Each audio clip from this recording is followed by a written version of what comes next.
వీక్షకులకు స్వాగతం, నమస్కారం. జగన్మోహన్ రెడ్డి ఎన్నికలకు ముందో ఎన్నికల తర్వాత లండన్ పోవాలంటే కోర్టు ఆల్రెడీ పర్మిషన్ ఇవ్వలేదు. మళ్ళీ ఈ మధ్య పర్మిషన్ కోసం ప్రయత్నం చేస్తే కోర్టు ఒప్పుకుంది, సిబిఐ కోర్టు. వెళ్ళిరా, కానీ పూచికత్తు, phone number, mail ID, address సహా మొత్తం సిబిఐకి సమర్పించి వెళ్ళమంది. తీరా వెళ్ళినాక చెక్ చేస్తే జగన్మోహన్ రెడ్డి ఇచ్చిన ఫోన్ నెంబరు సెక్యూరిటీ గార్డుదో ఆటో డ్రైవర్దో తెలియదు, కానీ ఒక నెంబర్ ఇచ్చిపోయాడు. ఆ నెంబర్ ఫోన్ చేస్తే ఫోన్ పని చేయట్లేదంట. దాని మీద సిబిఐ హైకోర్టుకు వెళ్ళే ప్రయత్నం చేస్తూ ఉంది.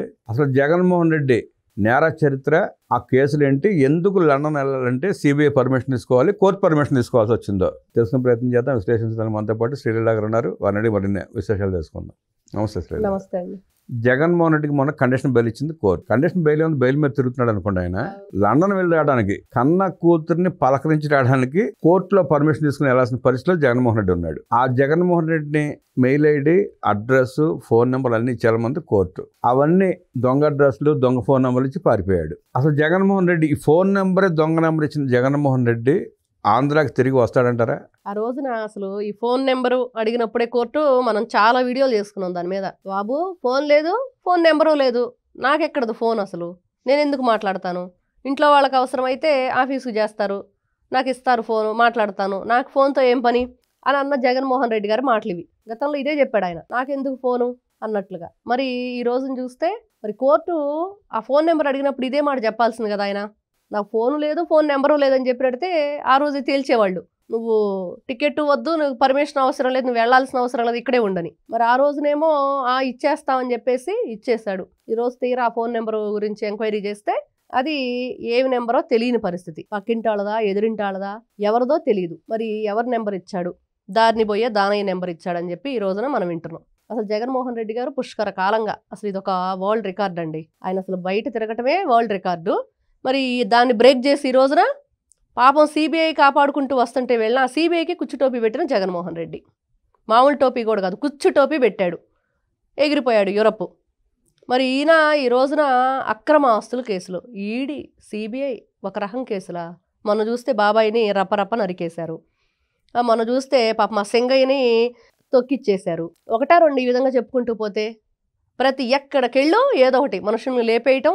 ఆ సింగన్ చంపిన కేసు కూడా మళ్ళీ ఏంటి అయిపో ఆజా లేదండి, ఏమైంది, దాన్ని తీయాలి, మనమే అడగాలి. ఇప్పుడు ప్రజలు అడుగుతున్నారు, బాబు బయటికి తీయండి, మీరు ఒకసారి ఆయన్ని లాక్కరండి, 12 సంవత్సరాల నుంచి బెయిల్ మీద ఉన్నాడు, బానే ఉంది, ఇప్పుడు కొత్తగా వచ్చిన కేసుల పరిస్థితి ఏంటి, దాని మీద కూడా మరి చేయాలి కదా. జగన్మోహన్ రెడ్డి చేసే దొంగతనాలు, దోపిడీలు అట్లాగే ఉన్నాయి, ఈ పోలీసులు ఎవరు తీరు అట్లాగే ఉంది, అట్లానే ఉంది. వాళ్ళనే బట్టలోడు తీసి కొడతానంటున్నాడు, అందుకని భయపడ్డారా? మొన్న చూస్తే ఒక ప్రబుద్ధుడు లేడీ కానిస్టేబుల్ మెడ మీద చేసి లాగాడు. జోగి వేణుగోపాల్ రెడ్డి ఏమో జోగి రమేష్ మనిషి. మరి ఈ రకంగా వీళ్ళు ప్రవర్తిస్తున్న తీరు, వైఎస్ఆర్సీపీ పార్టీ వాళ్ళు మాట్లాడుతున్న మాటలు, చేస్తున్న పనులు నిమ్మకి నీరెత్తునట్లు ఉంటున్న పోలీస్ వ్యవస్థ. ఏదో ఆ పోలీస్ సంఘాల వాళ్ళు ఓ ప్రెస్ మీట్ పెడతారు, క్షమాపణ చెప్పమంటారు, ఈయన చెప్పడు, వాళ్ళు సైలెంట్గా ఉంటారు. ఇలా అయితే ఎలాగా? ఇంక రేపు ఎవడో దారిని పోయేవాడు కూడా ఎలా పడితే అలాగ మాట్లాడతారు. మీరు పడి ఊరుకుంటారా? వాడిని తీసుకొచ్చి పోలీస్ స్టేషన్లో వేసి రేల కొడతారు కదా. సామాన్య ప్రజలు తిరగబడి ఈ వ్యవస్థను నిలదీసే వరకు వీళ్ళు ఎట్టాగ ప్రవర్తిస్తారేమో. అంటే మరో నేపాల్, అదే మీరు అన్నట్టు మరో నేపాల్ అయితే కానీ వీళ్ళలో లేకపోతే అసలు చలనం రాదేమో. రాదండి. 5 సంవత్సరాలు ముఖ్యమంత్రి అయ్యి ఒక దోపిడీదారుడు దొంగగా మరి 16 నెలలు జైల్లో ఉండొచ్చి అక్రమ ఆస్తులు మరి ఇన్ని రకాల కేసులతోటి బయటకు వచ్చాడు. వచ్చిన వ్యక్తి ఒకే ఒక ఛాన్స్ అని ప్రజలను మభ్యపెట్టి మోసం చేసి ముద్దులు పెట్టి రకరకాల కార్యక్రమాలు కొనసాగించి ఈయన అధికారంలోకి వచ్చాడు. వచ్చిన తర్వాత ఏం చేశాడు? అధికారంలో రావటాన్ని బయటకు నెట్టాడు. మరి ఇప్పుడు మరి 151 నుంచి 11కి ఎందుకు పడిపోయాడంటే ప్రజలు మరి ఈ రోజున తెలుసుకున్నారు, జగన్మోహన్ రెడ్డి ఒట్టి డ్రామా క్యాండిడేటే కానీ అతని దగ్గర ఎటువంటి మ్యాటర్ లేదు, మమ్మల్ని నట్టేట్లో ముంచేశాడని జరిగింది. కానీ ఇప్పుడు కూడా ఇంకా జగన్మోహన్ రెడ్డి చేస్తున్న పనులు, ఈ చెప్తున్న అబద్ధాలు, ఈ మోసాలు, మరి ఆ కూటమి ప్రభుత్వం అధికారంలోకి వచ్చాక ఎన్ని కేసులు ఆయన మీద నమోదైనాయి. ఢిల్లీ జంతర్ మంతర్ దగ్గర నుంచి నిన్నగా మొన్న ఇల్లు నర్సీపట్నం వరకు ఎక్కడికి వెళ్ళినా ఏదో ఒకటి రపరప బ్యాచే కదా. ఈ రోజుకి కూడా సోషల్ మీడియా ఇబ్రహీంపట్నంలో జరిగిన కార్యక్రమం అంటే కూటమి ప్రభుత్వం మీద బురద జల్లే ప్రయత్నం. ముఖ్యంగా అసలు ఈ రోజున సిబిఐ ఏం చేయబోతుంది? వాళ్ళ లాయర్కి నోటీసులు ఇచ్చారండి ఈ రాంగ్ నెంబర్ విషయంలో. ఇస్తే ఏం ప్రయోజనం? ఈ రోజున ఆయన జుట్టు పట్టుకొని లాక్కొస్తారా, లాక్కరారా? అదే ఒక సామాన్య మానవుడు ఇదే పని చేస్తే ఏం చేస్తారు? ఈ రోజున జగన్మోహన్ రెడ్డి గతంలో ఎంపీనో, ఎమ్మెల్యేనో, మాజీ ముఖ్యమంత్రో, పులివెందుల పులో, మచ్చల పులో, మచ్చలు లేని పులో, ఇప్పుడు అదంతా కాదు కదా. 11వ ఎమ్మెల్యేనో ఈ రోజున కోర్టుని ధిక్కరించాడు, కోర్టుని లెక్క చేయట్లేదు, ఎక్కడికి వెళ్తాడు అసలు, అక్కడికి వెళ్ళి ఏ వ్యవహారాలు చక్కబెడుతున్నాడో కూడా తెలియని పరిస్థితి కదా ఇప్పుడు మనకి. ఇంకో దివి ఏర్పాటు చేసుకుంటున్నాడా, ఇంకొక నగరాన్ని సృష్టించుకుంటున్నాడా, ఈ కంటైనర్లో వెళ్ళి ఖండాంతరాలు దాటిచ్చిన డబ్బంతా కూడా అక్కడ కూర్చొని లెక్క పెట్టుకుంటున్నాడా, ఏదో ఒక ఐలాండ్ కొనుక్కున్నాడని అక్కడ ఒక సామ్రాజ్యాన్ని స్థాపించుకున్నాడని చెప్పి ప్రచారం జరుగుతూ ఉంది. మరి ఇవన్నీ వింటున్నాం. మరి ఇవన్నీ జరుగుతున్నప్పుడు అసలు కోర్టులు పర్మిషన్లు ఎందుకు ఇవ్వాలి, సిబిఐని మోసం ఎందుకు చేయాలి, ఈ విధంగా సామాన్య ప్రజల్ని ఈ రోజున కోళ్లు కొట్టేసినాడికేమో జైళ్ళు, కోట్లు కొట్టేసినాడికి బెయిళ్ళు. అంటే కోట్లు కొట్టేయడం కూడా లక్షల కోట్లు కొట్టేస్తే వ్యవస్థలు కూడా అణిగిమణిగి ఉంటాయి అనమాట. అది మార్గదర్శకత్వంలా తీసుకోవాల్సి వస్తుంది. అదేమంటే హక్కులు, మా స్వతంత్రం, మాట్లాడే హక్కు లేదా, ఈయన మాట్లాడతాడు 2023 అని. దొంగతనం చేసినాడికి కూడా భావ ప్రకటన స్వేచ్ఛ కావాలి. ఆయన ఎవరు విమర్శించకూడదు, ఆడెవరినన్నా ఏమనొచ్చు, ఎవడాసనని దోసుకోవచ్చు, దొంగతనాలు చేయొచ్చు, కానీ వాడిని విమర్శించకూడదు. విమర్శిస్తే భావ ప్రకటన స్వేచ్ఛ గుర్తు వస్తుంది. ఇక్కడ జనాలు మర్చిపోయారండి. 2019లో జగన్మోహన్ రెడ్డి గెలిచాక ప్రజల మొహాలు చూడకుండా పరదాలు ఎందుకు కట్టుకున్నాడంటే, నేను ఒక దోపిడీదారుణ్ణి, దొంగలకి మరి ముసుకేసి తీసుకెళ్తారు కదా, ఆయనకాయనే తెరలు కట్టుకున్నాడు. మనమే గుర్తించలేకపోయాం. అరే బాబు, నేను ఎవరు నన్ను చూస్తే ఆ మెళ్ళో గొలుసులు లాగేసుకుంటాను, వాళ్ళ ఆస్తులు లాగేసుకుంటాను, వాళ్ళ ఫ్యాక్టరీలు కొట్టేస్తాను, ఆ రాజభవనాలు కొట్టేస్తాను, ప్యాలెస్లు కొట్టేస్తాను, కాబట్టి కనపడకుండా ఈ 5 సంవత్సరాలన్న ఏ కేసులు లేకుండా ఉండాలంటే నేను పరదాలు కట్టుకొని తిరగాలి అని చెప్పి సింబాలిక్గా చూపించాడు. ప్రజలమే గ్రహించలేకపోయాం. ఓహో, జైలుకి వెళ్తే ముసుకేసి కూర్చోబెడతారు దొంగల్ని, దోపిడీదారుల్ని, హంతకుల్ని, స్మగ్లర్లని, అంతే కదా చేస్తారు. ఈయనకి పరదాలు కట్టుకొని తిరిగాడు. కాబట్టి ఇట్లాంటి వ్యక్తిని ఈ రోజున సిబిఐ ఎలాంటి యాక్షన్ తీసుకోబోతుంది, ఒక సామాన్య వ్యక్తి ఇదే పని చేస్తే ఏం చేస్తారు మీరు, ఎలాంటి కఠినమైన చర్యలు ఉంటాయి, దయచేసి ప్రజలకు ఒక నమ్మకాన్ని కలిగించండి అని ప్రజలు కోరుకుంటున్నారు. ఇప్పుడు రేపు లండన్ నుంచి జగన్మోహన్ రెడ్డి తిరిగి రాకపోతే సిబిఐ పరిస్థితి ఏంటంటారు, బెయిల్ ఇచ్చిన పరిస్థితి ఏంటంటారు? మరి వాళ్ళు ఎలాంటి శిక్ష ఉండిద్ది దానికి? ఈ రోజున మోసం చేసినాడికి ఏం శిక్ష? మరి జగన్మోహన్ రెడ్డి మీకు మోసం శిక్ష ఏముంటుంది? ఇప్పుడు విజయమాల్య ఎప్పుడో వెళ్ళిపోయాడు ఇండియా వదిలిపెట్టి. ఆయన ఏం చేయగలిగినాయి? కోర్టులు ఏం చేయలేకపోయారు, వ్యవస్థలు కూడా ఏం చేయలేకపోతాయి.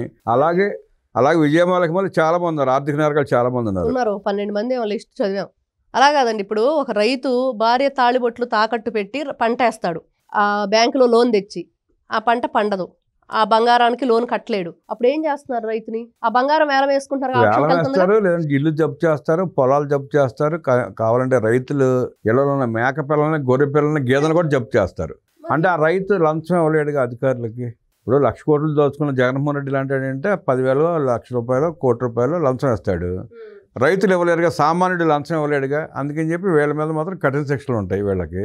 ఆ జగన్మోహన్ రెడ్డి లాంటి దొంగల శిక్షలు ఉండవు. లంచం ఇచ్చేవాడికి కంచంలో బంగారు కంచంలో భోజనం పెడతారనమాట. అట్లా తయారు చేసిన ఈ వ్యవస్థలో ప్రజల్ని అట్లా తయారవ్వమని చెప్పి ఇండైరెక్ట్గా చెప్తానే ఆ వ్యవస్థలను మ్యానిపులేట్ చేస్తున్న జగన్మోహన్ రెడ్డి పరిస్థితి. ఆ ఉదాహరణ చాలా చీటింగ్ కేసులు కూడా బయటపడతా ఉన్నాయి. అవును, మీరు గమనిస్తూ ఉంటే చాలా కేసులు చీటింగ్ కేసులు. అపార్ట్మెంట్ కట్టిస్తా అని చెప్పి ముందు తీసుకుని ఉద్యోగాలు ఇప్పిస్తాను అన్ని చీటింగ్ కేసు కింద వచ్చిన నేపథ్యంలో ఇస్తామని. మరి ఈ రకంగా అంటే ఒక వ్యవస్థ దేని వల్ల చెడిపోతుంది, ఎందుకు చెడిపోతుంది, ప్రజలు ఎందుకు నమ్మకం కోల్పోతున్నారు అంటే దయచేసి ఈ రోజున ఈ సిబిఐ అనేది ఏం చేస్తుంది, ఎందుకు మీరు జగన్మోహన్ రెడ్డి అవి ఇచ్చినప్పుడు కదండి వీళ్ళు చెక్ చేసుకోవాలి. అదేదో దొంగల పడ్డ 6 నెలలకు మురిగినట్లుగా ఆయన వెళ్ళిపోయాడు, చక్కగా అక్కడ చక్క పెడుతున్నారు కార్యక్రమాలన్నీ ఇప్పుడు బయట పెట్టి ఈ రోజు ఏదో వాళ్ళ అంటే ఇక్కడ ఏదో కుట్ర జరుగుతుంది అనేది ప్రజలు అంటున్నారు. మొదటి నుండి జగన్మోహన్ రెడ్డి అన్ని కేసులు కుట్ర ఉంది, కుట్ర జరుగుతూనే ఉంది. జగన్మోహన్ రెడ్డి కుట్రలు చేసి 1,00,000 కోట్లు దోచుకున్నాడు. ఆ కుట్రలను సమర్థిస్తూ వ్యవస్థలో కుట్రకోణం మరో కుట్రకోణం తెరలేపుతోంది. దొంగలకే దొంగలుగా ఉన్నారు ఈ రోజున. అందరూ కలిసి దోచుకున్నారు, అందరూ కలిసి పంచుకుంటున్నారు అనేది ఈ రోజున ప్రజలు మాట్లాడుతున్న మాటకి సమాధానం ఎవరి దగ్గర లేకుండా పోయింది. మరి ఎవరం కూడా ఖండించలేకపోతున్నాం ఈ విషయంలో. అంటే ఖండించడం అంటే ప్రజలు తిరుగుబాటు రావాలి, ప్రజలు ప్రశ్నించాలి. నేపాల్ ఎలా అయితే జరిగిందో అలా తిరగబడిన రోజున వ్యవస్థలో సక్రమంగా ఉంటే రాజకీయ నాయకులు కూడా చక్కగా పనిచేస్తారు. 1,00,000 కోట్లు దోచుకున్న జగన్మోహన్ రెడ్డి దగ్గర లంచాలు మరిగిన కొంతమంది అధికారుల వల్ల వ్యవస్థల పనితీరు దిగజారిపోయి ప్రజల్లో చులకనవుతూ వారిని వారు తగ్గించుకునే ప్రయత్నం చేస్తున్న ఆ కొంతమంది అధికారులు బుద్ధి తెచ్చుకొని జగన్మోహన్ రెడ్డి లాంటి దొంగలకి సపోర్ట్ చేయకుండా ప్రజాసేవ చేయమని చెప్పి విశ్లేషించిన శ్రీలీలా గారికి ధన్యవాదాలు తెలియజేస్తున్నా. నమస్కారం.